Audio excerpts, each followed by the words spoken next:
Assalamualaikum warahmatullahi wabarakatuh. Om Swastiastu, Namo Buddhaya, salam kebajikan, salam salam salam, santi santi santi, Rahayu Sagung Dumadi. Selamat berjumpa kembali teman-teman dengan saya Sudiono di channel Sudiono Masyadi. Kali ini adalah tahun baru Hijriah dari dari parameter teleskop. Kalau kemarin tahun baru Hijriah dari parameter hisab, ya, ilmu falak gitu. Oke, semoga kita semua diberikan Allah kesehatan, ketenangan batin, ketentraman jiwa, kedamaian hati, taufik, hidayah dan inayah, supaya dalam tahun yang baru nanti kita selalu diberikan limpahan rahmat dan kasih sayangnya, keberkahan, terus ya, keadaan yang selalu lebih baik secara lahir batin, dan menjadikan kita nanti semakin sempurna dalam wawasan kita, dalam akhlak kita, dan selalu diberikan Allah kekuatan untuk selalu belajar. Oke teman-teman, kali ini saya coba ajak teman-teman untuk berdiskusi masalah huruf Jawa itu kalau di pangku itu mati. Jadi kalau konsonan itu dibuat dengan cara dipangku. Jadi hono coroko. Nah, jadi kalau ono titipan, misalnya gitu, nonya yang belakang itu dipangku sehingga titipan, ora titipono, gitu kan. Jadi karakter orang Jawa itu kalau dipangku mati gitu. Nah, itu biasanya ya ngefeknya ke kehidupan gitu. Jadi memang posisinya itu ketika kita dekat sama seseorang, kalau orang Jawa itu biasanya ada perasaan tidak enak gitu. Jadi sebetulnya itu kelebihan tapi juga kekurangan di satu sisi gitu. Jadi kalau kita lihat tuh orang Padang, misalnya orang Aceh gitu, lebih tegas gitu. Jadi orang Batak gitu, orang Jawa itu lemas gitu, tapi lemesnya malah menjadikan satu istilahnya satu kekurangan gitu. Untuk hal tertentu itu satu kelebihan, karena memang tidak suka konfrontasi orang Jawa itu, makanya dia tuh kerisnya itu di belakang, enggak di depan gitu. Artinya dia tuh keris tuh solusi terakhir gitu. Jadi Allah menciptakan manusia itu ya kekurangan itu sekaligus kelebihan. Jadi nggak ada sempurnanya manusia itu. Makanya jangan sombong. Oke. Nah, terus saya ingin bicara masalah yang dipangku mati tadi ya. Kalau huruf Jawa kan dipangku mati gitu. Oke. Kalau posisi yang sekarang ini, orang Jawa banyak yang dipangku Habib akhirnya mati. Bukan mati umurnya, mati nyawanya, tapi mati keberaniannya untuk menentukan sikap. Jadi sangat dipengaruhi oleh sungkan itu tadi. Jadi logikanya mati. Saya ambil contoh ya, mungkin kedekatan Gus Miftah dengan Pak Lutfi bin Yahya gitu ya, atau kedekatan siapa lagi itu yang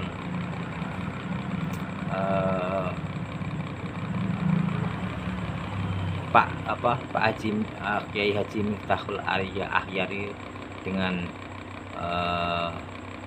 Pak Umar bin Hafid.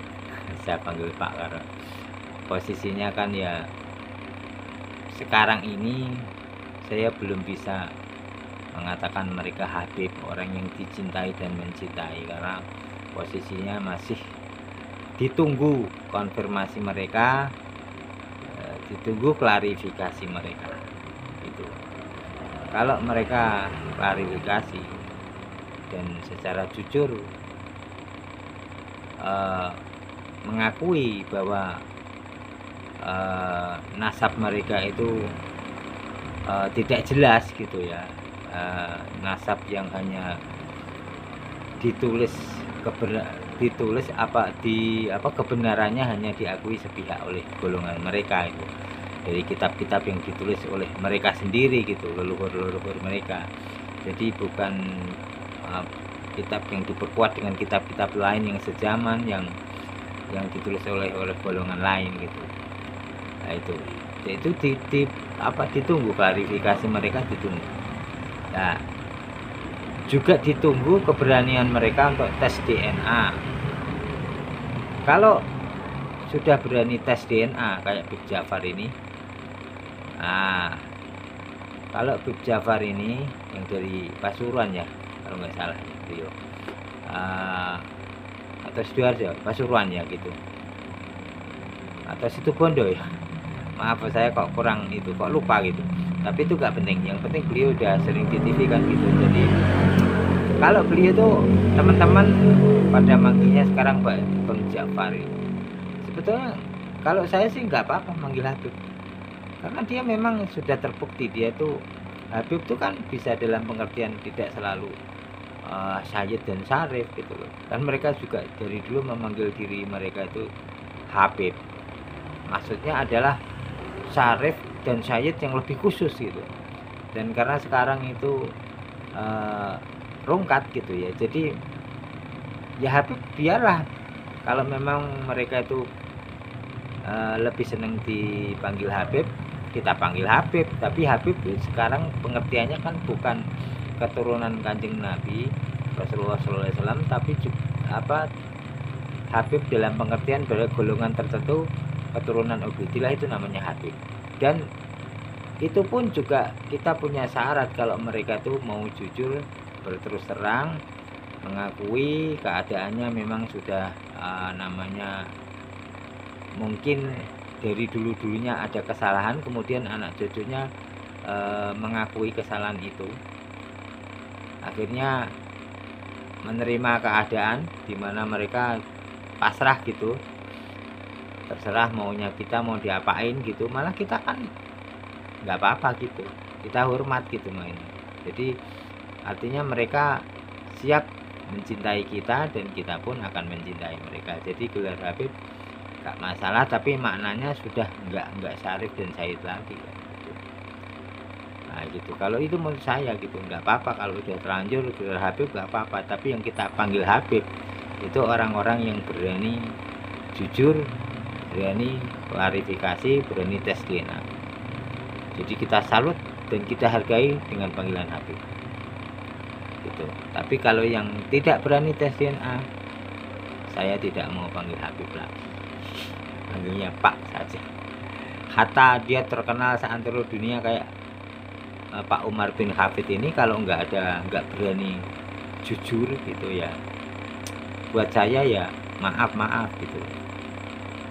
Kalau saya secara pribadi ini hal kayak gitu buat saya sepele loh sebetulnya. Jadi ya bukannya tidak pernah terjadi, sering gitu kan. Tapi kita kan kalau orang tuh sudah biasa untuk isi going gitu kan, jadi orang mau mandang saya apa kayak merendahkan saya kayak apa, emang gue pikirin gitu lah. Itu kan jadinya akhirnya ketika ada hal-hal kita itu kita nggak jaim gitu, nggak jaga image gitu, mau dipandang orang apa kayak apa gitu. Kalau saya kan kemana-mana pakai celana belepotan, mau apa ya cuek aja gitu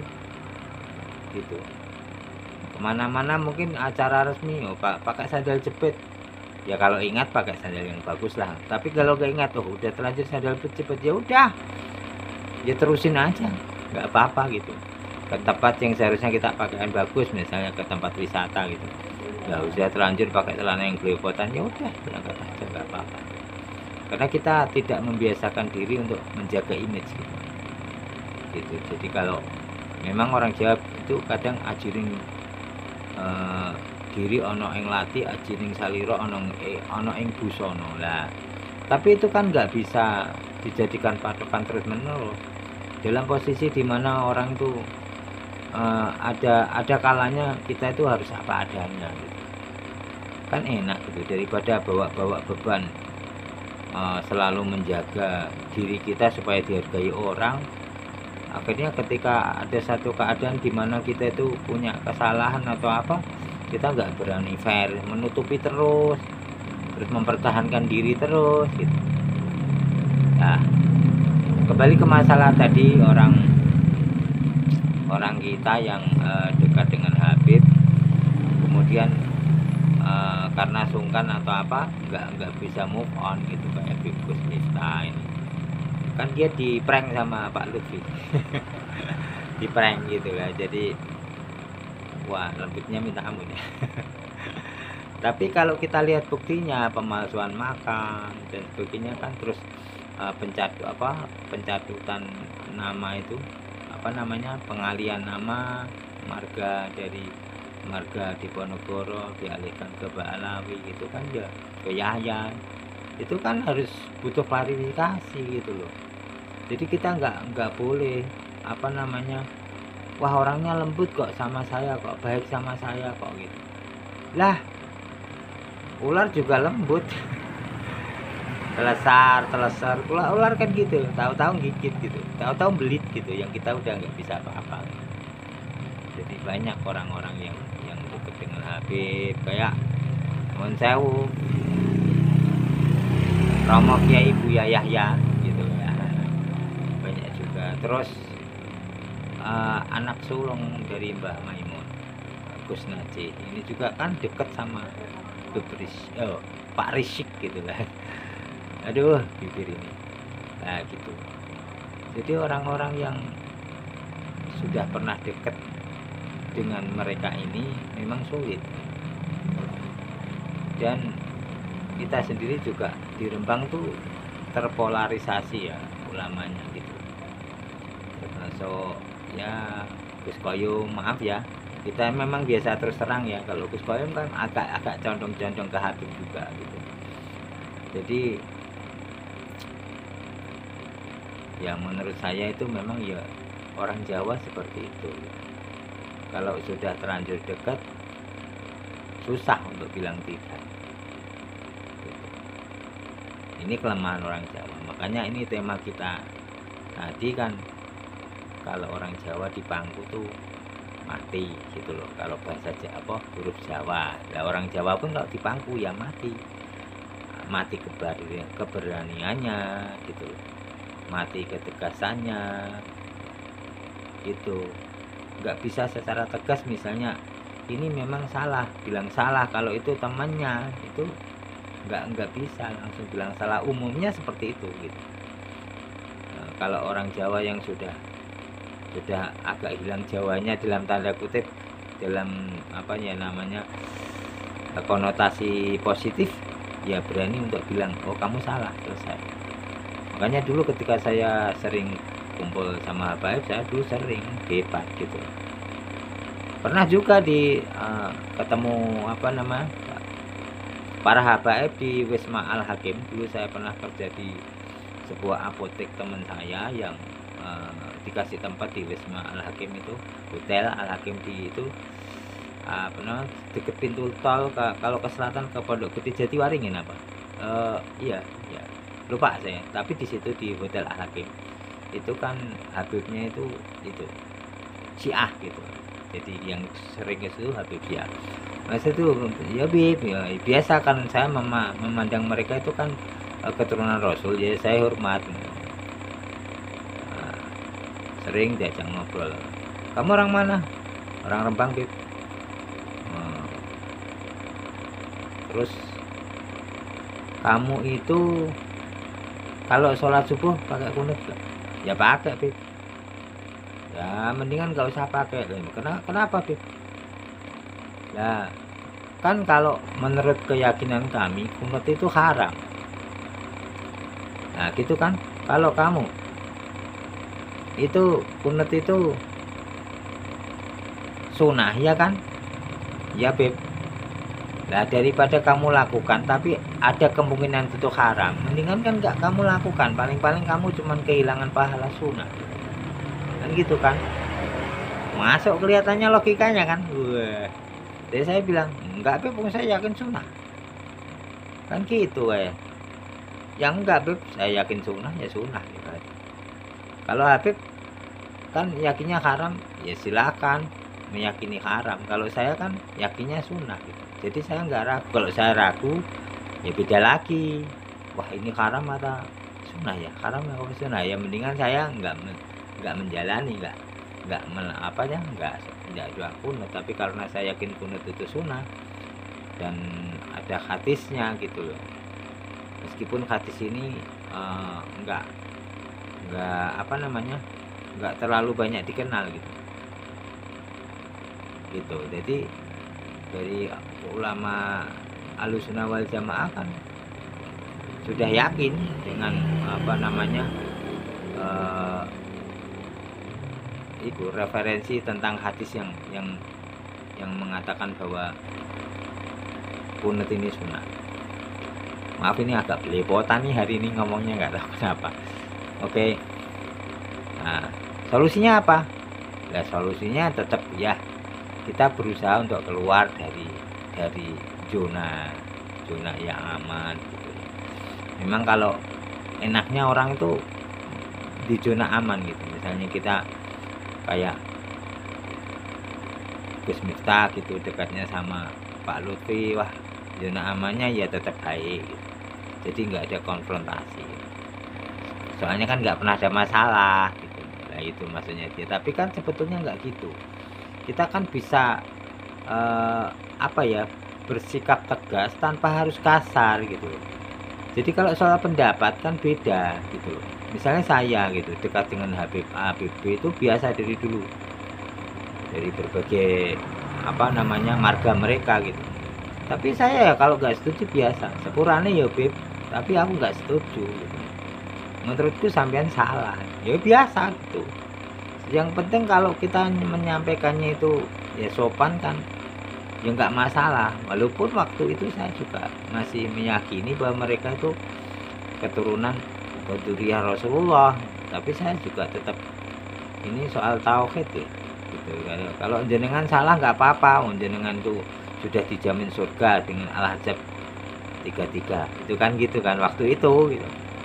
Kalau saya Bib, saya anut jenengan itu nanti gimana gitu kan gitu kan. Saya dikasih Allah tuh logika untuk berpikir. Kalau jenengan misalnya masuk sumur ada yang nolongin, kalau saya ikut-ikutan masuk sumur, yang nolongin siapa gitu. Makanya saya tegas kalau sama Habib itu, mereka deh mau ngapain gitu, mau yang aneh-aneh ya biarin aja gitu. Saya juga, saya di sampingnya ya biasa, bahkan guru saya sekalipun gitu, saya nggak mau tiru-tiru dia gitu, nggak mau. Kalau memang saya nggak cocok ya nggak cocok, itu aja gitu. Ya pernah gitu, kalau saya pernah debat sama guru saya, misalnya dia kan kayak orang Jawa, malah dia, saya sering kan dia itu kayak Habib kayak orang Jawa, sukanya merendahkan diri. Terus ketika ditanya kamu itu gimana, ah ini cuman itu, saya cuman mainan, ini sudah apa, cuman main padahal kerja gitu loh. Nah itu kan kalau orang kan nggak boleh katanya, kalau kerja ya bilang kerja, jangan main gitu. Itu tak bantah, Beb, itu kan nggak boleh gitu. Kalau main bilang main, kalau kerja kerja. Karena kalau kerja bilang main nanti kan nggak dapat apa-apa nanti efeknya. Tapi dia jawabnya apa? Kita bicara itu lihat orangnya, kata dia gitu. Orang ini kan orang yang kita ajak bicara ini orang yang ya kamu ngerti sendirilah. Kalau kita apa adanya, dia justru ada apa namanya, konotasi negatif buat dia gitu. Ada kesan-kesan negatif gitu. Jadi kita ngemong gitu. Jadi kalau dia termasuk orang Jawa yang orang Solo, monggo teng gubuke kula gitu. Nah, kalau orang yang Arab umumnya kan nggak gitu, apa adanya gitu kan gitu. Nah, itu saya bantah, malah justru saya yang orang Jawa malah bantah. Dia yang orang Arab gitu ibaratnya waktu itu gitu pikiran saya. Yang malah justru kejawaan sekali gitu loh. Nah, Jawa sekali gitu lah. Itu saya bantah. ya tetap wah nggak setuju saya Beb gitu. Gitu. Terus masuk saya dulu makan kepiting gitu ya, kepiting. Pas makan kepiting dia datang main gitu ke tempat saya. Dia kan sering kadang datang nengokin saya, keadaan saya bagaimana. Kadang-kadang dia juga orangnya baik kan. Datang-datang malam tuh ngasih martabak. Ini buat kamu gitu loh. Malam-malam gitu. Udah ya, assalamualaikum gitu aja loh. Jadi care banget dia sebetulnya. Maka dia nggak kayak umumnya mereka gitu. Para Balawi itu nggak gitu umumnya. Kalau dia nggak, beda-beda banget gitu. Nah, waktu itu datang lihat saya makan kepiting. Loh, kamu makan kepiting? Ya, emang kenapa, Beb? Waktu itu. Kan kepiting haram. Oh iya, Beb, haram ya. Ya gini aja lah, Beb. Ini kan sayang kalau nggak dimakan, Beb. Udah terlanjur. Biar tak habisin. Tapi habis ini saya tak ngikut deh nggak makan kepiting. Gitu. Walaupun keyakinan saya itu kepiting nggak haram, tapi kan saya menghormati antum nggak Beb gitu. Kalau antum memandangnya haram ya saya ikut gitu. Buat saya kan nggak makan kepiting juga nggak apa-apa gitu kan. Tapi saya makan nih bener-bener saya habisin dulu ya tapi ya gitu. Jadi sewantai aja saya tuh kalau dengan para Beb, walaupun saya mau khipin juga saya tuh nggak terlalu gitu. Saya tuh nggak nerima Habib yang seolah-olah kayak kita tuh boro-boro jadi kedibal gitu. Jadi sandal jepit. Saya itu dianggap lebih rendah dari dia saja saya nggak mau. Saya mau menghormati seorang Habib yang dia juga menghargai saya. Gitu. Prinsip saya dari dulu itu. Karena saya kan suka baca gitu. Sirah Nabawiyah gitu. Dari tulisan siapa-siapa dulu sering saya baca gitu. Saya hobi baca. Maaf. Nah itu keutamaan Rasulullah terhadap para sahabat itu cintanya yang begitu nyata. Itu yang membuat para sahabat itu sangat menghormati beliau, itu luar biasa sangat mencintai beliau karena dia sendiri seperti matahari buat para sahabat. Ya kan? Jadi kalau ada Habib kok mentang-mentang itu saya dulu ya Rasul ini malah nggak tak anggap gitu. Kelas rendah saya gitu waktu itu. Jadi beda dengan Betoir karena dia tuh menghargai saya, jadi saya sangat menghargai dia. Tapi menghargai siapa saja, bahkan terhadap orang teman-teman yang anak jalanan yang suka kencingnya sembarangan nggak disiram, nggak langsung ditegur. Saya Beb, itu kenapa nggak dibilangin kencing sembarangan gitu kan? Ente sudah dianggap lebih tinggi, maksudnya dianggap yang ngerti agama dan sebagainya. Kalau menasihati dia kan sudah sewajarnya, tapi kalau saya kan nggak pantas, nanti dia marah, tersinggung. Kamu emang siapa? Udah pinter apa kamu nasihati saya? Kan gitu nanti namanya anak jalanan. Tapi aku bilang ya bertahap lah, masa langsung main nasihat gitu. Ya kita deketi dulu, setelah dekat baru nanti dia juga lama-lama tahu sendiri bahwa itu nggak bagus kencing di jalanan gitu. Iya kan? Iya, dan itu waktu itu ini orang luar biasa, bukan karena dia Habib waktu itu, tapi karena saya menganggap dia luar biasa. Habib Thohir bin Husin bin Ali bin Abu Bakar bin Umar bin lain. Nah itu ya itu, tapi saya lain juga kan. Jadi kasus kepiting itu juga kan ditamakan aja gitu. Karena apa ya? Ya dua-duanya boleh, yang meyakini itu enggak haram juga boleh, ya kan, halal. Yang meyakini itu jadi barang syubhat ini. Tapi kan saya nggak meyakini itu syubhat. Artinya kalau meyakini syubhat kan saya ragu. Dibilang syubhat itu kan artinya kan ada yang meyakini haram, ada yang meyakini halal. Sedangkan saya meyakini halal karena Bitoir meyakini haram karena dia guru saya, ya saya ngikut gitu. Jadi bukan karena saya meyakini itu haram juga gitu, tapi sebagai penghormatan saya, toh tidak makan kepiting juga nggak apa-apa gitu. Tapi sekarang ini juga saya sampai sekarang nggak makan kepiting gitu.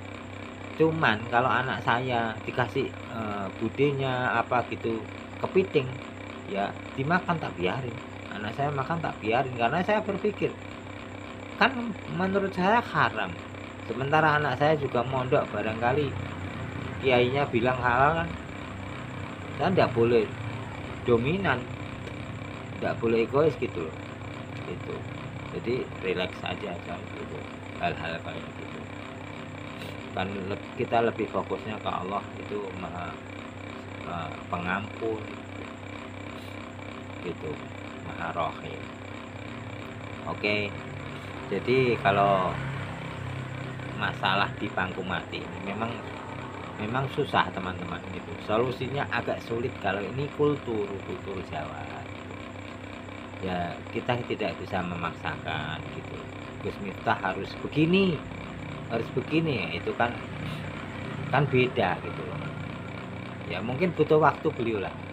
Nyatanya kemarin ada Habib yang gak sopan, mentang-mentang terus terhadap marah sama anaknya. Gus Miftah kan juga, wah guyu pite kan gitu, diketawain ayam gitu kan gitu.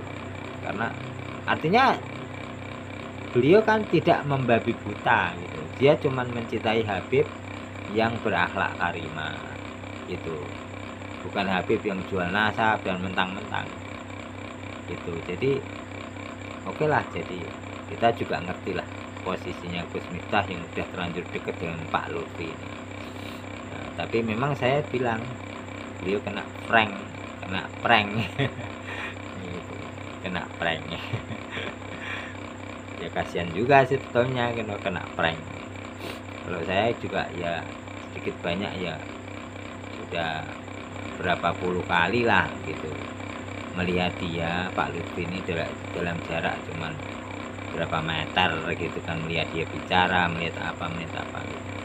Ya melihat dia marah dan sebagainya kan. Jadi saya itu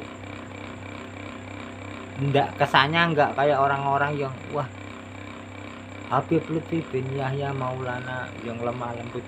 Buat saya enggak sih gitu, biasa aja saya lihat orangnya gitu. Ya sering marah juga gitu,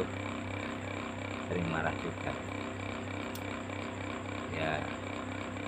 Oke, sampai di sini teman-teman. Semoga ini curhatan Muhyiddin versi 2. Semoga ini menjadikan kita tuh punya tambahan wawasan baru yang bermanfaat buat kita. Oke. Sampai jumpa di video saya yang lain. Semoga kita semua selalu diberi keselamatan, kesehatan, kedamaian hati, ketenangan jiwa, ketenteraman batin gitu, taufik hidayah dan inyah dari Allah, keberkahan, kerahmatan, dan kita semua nanti ketemu di alam yang sejatinya, bukan alam fata morgana ini. Ini kan hanya panggung sandiwara.